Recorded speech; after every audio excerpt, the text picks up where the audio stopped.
A wedding proposal from Gian would perhaps complete the happiness of Cherie. Same thing goes for Regine and Ogie.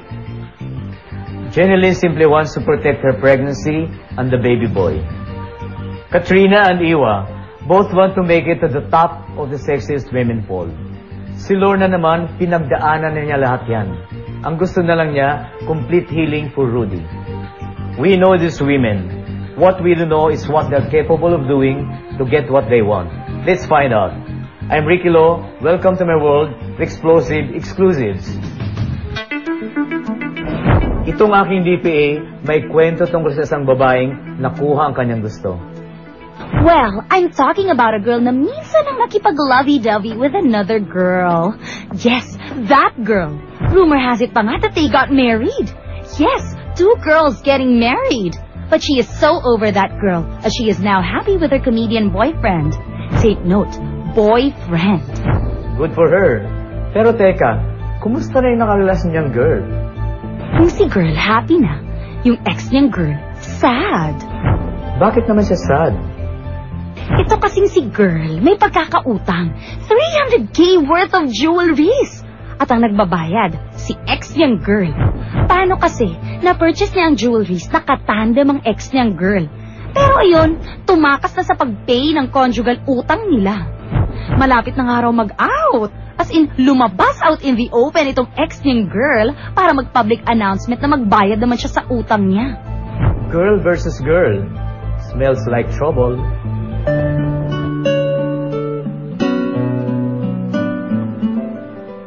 What Jenilyn Mercado wants is probably a simple birthday celebration and a quiet time with her unborn child to relish her first Mother's Day.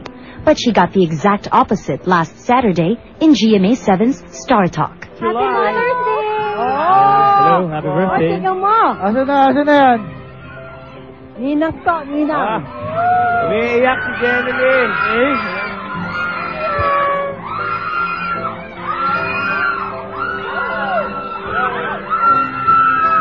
Umiiyak si Jenilyn.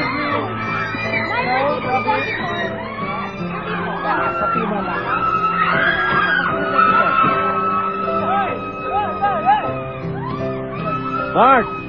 Ikaw, Mark eh! Ano mo? Na-intriga. Nasa may luha, oy! Don't cry! Jen, huwag umiyak. It turned into a reunion of the most famous of all Starstruck Final Four batches. The Ricky Law exclusives took the 4 backstage for some catching up. Siyempre, masarap. I mean, bibihira na kami nagkakasama. Lalo like si Jen ngayon, tapos sila busy sa trabaho. Ako rin busy. So, actually, gigita na lang kami. Ito, ni-Rainier madalas. Pero yung kaming 4. Namiss ko sila, sobra. Ako. Oh! Mark! Mark, buntis ako! Buntis ako eh! Ano ka ba? Mark! Ano bang wish mo kay Jenilyn? Kay Yung totoong wish mo talaga? Siyempre, sana maging healthy yung baby niya. Baby boy nga siya, di ba? Tapos, alagaan niya lang yung sarili niya. Tapos, kung ano man yung mga problema or yung mga stress na dumarating, huwag niya na munang isipin, lalo na't buntis siya. Okay. Nasanay na siya sa problema niya sa'yo. Hindi ako, wala akong problema. Na-surprise ako. Hindi ko na-expect eh. Kasi, namimiss ko na sila. So, Sinis kita eh. Sabi ko sa'yo, di ba? Oo, lalo na. ka-Facebook kita. Sean, ka-Facebook kita. Oo, ito like, Facebook. Chat. Ito, yung pag nagkasama-sama kami lahat, yung bonding, lalo na dati, pag umalis kami, Yung banding yung dalawa. Saka yung bonding yung dalawa. Bonding yung dalawa? Full sight, tapos. So? Siyempre, na-miss ko sila na ang ingay nila kahit may interview, nagsasalita, maingay kami pag pinagsama-sama, parang hindi na maawat, kaya yun ang mahirap. Yes, ba? Huwag kayong, magulo. Ako siyempre yung yung sama-sama yung grupo kasi bibihira lang. Tapos ngayon pa na parang, magiging mami na si Jen. Tapos yung mga kinuha niyang ninong, tsaka mga ninong, alam niya naman mga saraulo. Mga responsable lahat. If Starstruck has that secrets revealed moment before, something a lot like that is about to happen in a little while. Hindi, bakla daw ako eh. Nung nagbintangan ako tatay nito. Right by her side. Sa dami ng isyong nakaharap ni Jen at ng kanyang mga kaibigan, ang ilan sa mga ito, idinadaan na lang nila sa tawanan kapag napag-uusapan. Hindi, bakla daw ako eh. Wala ka na. Celebrate ito. Hindi naman bakla. Anong... Kaya ito ka na repeat. Intriga.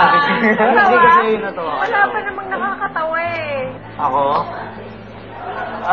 Nung nagbintangan ako tatay nito.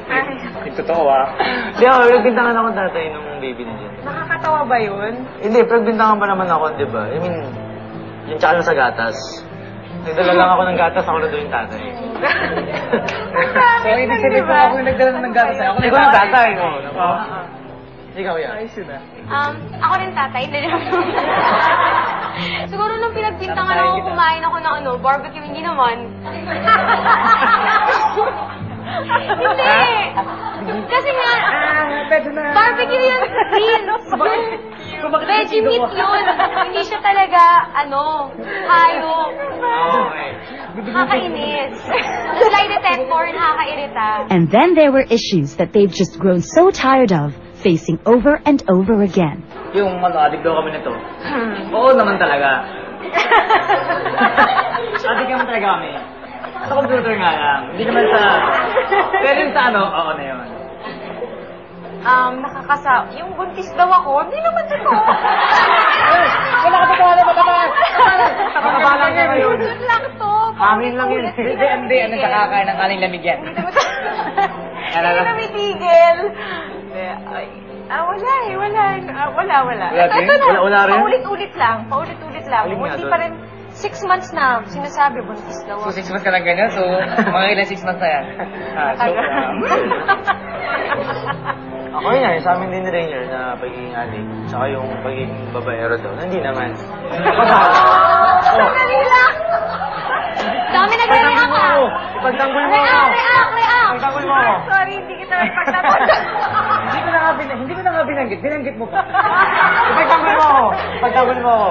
Alam mo yun? Ibinain mo pa eh. Niliit ko na nga. Gumagawa mo pa eh. Ginawa mo. Sa akin, hindi ko alam eh, tinutulugan ko sila eh. Hindi, ano yung Saan ka natutulog? Hindi! Wala, lumay. Hindi, wala. Ewan ko, kasi lagi lang ako nakaharap sa computer, wifi, Facebook, DVDs. Yasmin Curdy is now caught between the old and the present flame, Rainier Castillo and JC De Vera. Magkaiba sila. Ito super kengkoy. Si JC medyo formal. Minsan Macho. lang maging kengkoy. Pero dalawa naman silang alaga. Naman, ba't dito pa? Next question, please. After Jenelin's well-received team-up with Mark Harris, Mark seems to be starting from scratch, testing the waters with Rian Ramos. Pero ano nga bang masasabi ni Mark sa mga tumatangging tanggapin ang team-up niya with Rian?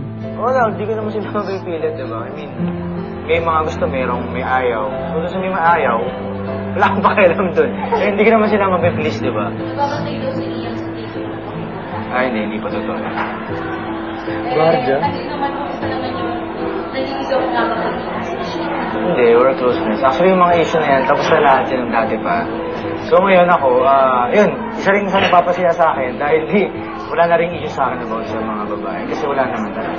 Kung meron na, malalaman. Yung Kasi natay ko pa yan. naman eh. Whatever the issue, they still have each other's backs.